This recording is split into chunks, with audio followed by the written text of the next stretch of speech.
In the Gospel of St. Luke, Christ gives us the parable of the sower who throws the seed into good and bad soil alike.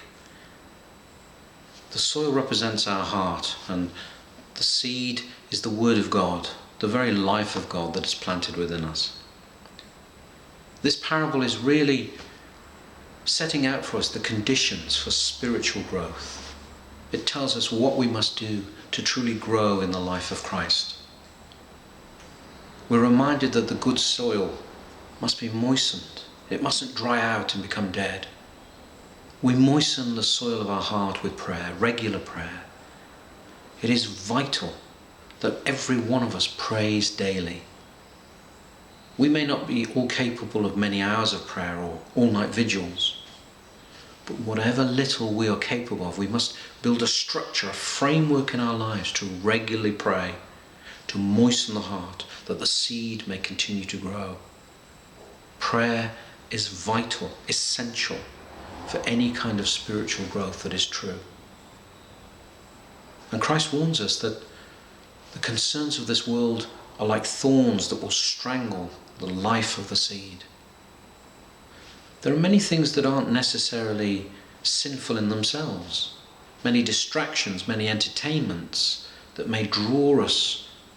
But if we fill our lives with these things, they can become a barrier between us and God. A certain level of withdrawal is necessary if we are to grow spiritually. The world is alien to Christianity. Even the very way the world thinks since the 11th and 12th centuries. The world has elevated rational man and logic above all else, making each of us the judge of truth. We must not make an idol of our own rational thought and accept the world's way of understanding. There is a truth that is greater than any kind of rational thought, that can be understood only by a heart of faith. And then Christ says, "To you I explain the parable, but to the crowds I don't."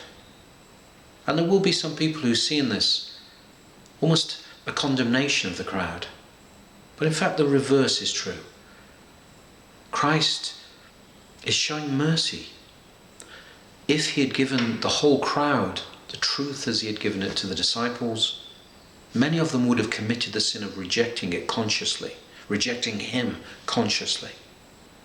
And so he gives them the parable which will remain with them, almost like a dormant seed that will sprout green new life when they are ready, when spring enters their lives. Every one of us must allow the roots of these seeds to go deep into our lives. We must place our orthodoxy, our Christian faith, at the very core of our being, the core, the center of our lives. It should be the very heart of our existence, our relationship with God, our thirst and longing for God. It's perhaps useful when we go to confession, not just to bring to mind the many sins that we've committed, but also to really truly reflect on how we're spending our time. To question ourselves, how am I breaking up my day? Is it with things that are essential? Or am I wasting time? Am I killing time? This precious commodity of which we have so little. Let's become self-reflective and truly question ourselves. Am I nurturing the seed of life that God has planted within me? Adam, when he was created in paradise, was created to be the gardener of this perfect world. Christ, at his resurrection, was mistaken to be the gardener by the women who first encountered him. And in this parable, Christ calls each one of us to be the gardener of our very soul, to nurture the seed of life that God has planted within us. We remember the sower has cast the seed into every kind of soil.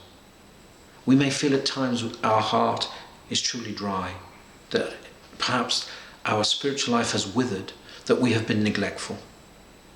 But let us always remember and cling on to the hope that God's grace can bring life from seeds even in the worst of soils.